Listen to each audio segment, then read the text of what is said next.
City news కి స్వాగతం.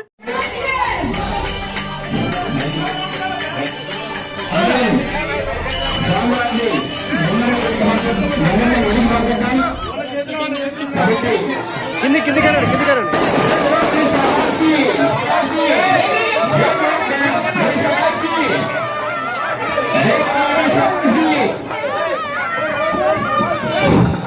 Committee సభ్యులందరూ కోరుకుంటున్నాం.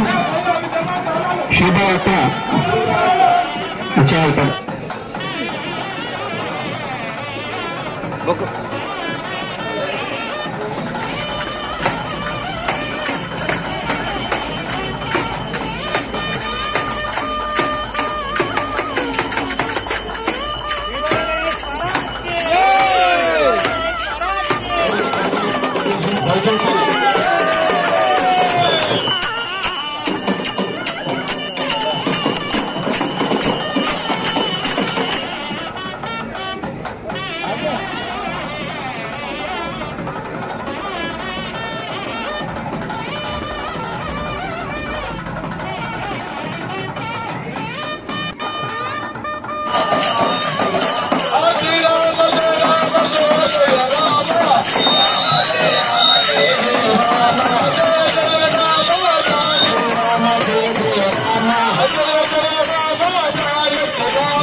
లక్ష్మీనగర్ ప్రజలకు విజ్ఞప్తి, ఈరోజు శ్రీ తారక రామ పరమ సంఘం ఆధ్వర్యంలో నవరాత్రులు పూజించుకునే గణనాథుడు ఈరోజు భజన మండలితోటి ఊరేగింపుగా యాత్ర మేము కార్యక్రమం ఇప్పుడు సుమారు 10 సంవత్సరాల కాంచెలి మరి భజన చేసుకుంటూ మేము పోతున్నాం. మరి ఎందుకంటే బ్యాండ్ కానీ డ్యాన్సులు కానీ ఉండవు, సప్పులు కానీ ఏది కానీ ఉండదు. ఎందుకంటే కొత్త పాత అనే విధానంలో మరి ఈ దేవుని పూజించినప్పుడు తాగి కానీ డ్యాన్సులు చేయడం కానీ ఇవి లేకుండా మీటింగ్ ఏర్పాటు చేసి అందరం ఒకదాడిగా భజన చేసుకుంటూ పోవాలని 10 సంవత్సరాల క్రితం మళ్ళీ మీటింగ్ పెట్టి అందరూ ఏర్పాటు చేసి ఎట్లా మరి మీ నిర్ణయం చెప్పండి, తాగి రావద్దు అని శబ్దం చేసి ఒక దేవుడి మీద ప్రమాణం చేసి ఆ యువకులు అందరు పట్టుదలతోటి ఉన్నారు. కాబట్టి అదే రకంగా 10 మందితోటి 5 మందితోటి మేము ఈ భజన చేసుకుంటా ఇప్పుడు సుమారు 10 సంవత్సరాల కాంచి పోతున్నాం. మన లక్ష్మీనగర్ మా తారక రామ పరమ సంఘం ఆధ్వర్యంలో మా ప్రజల తరపున నేను అధ్యక్షుడిగా నేను మీకు విజ్ఞప్తి చేస్తున్నా. ఇంకా ముందు కూడా మా యువకులు మా పిల్లలు నా వెనకాల ఉండి వారు కూడా నా అంతటోళ్ళు కావాలి, వారు కూడా సహకారం ఉంటేనే నేను ముందుకు పోతున్నా. మీరు కూడా ముందుకు రావాలి, ఇంకా పిల్లలు మహిళలు పెద్దలు అందరూ రావాలని కోరుతున్నాం.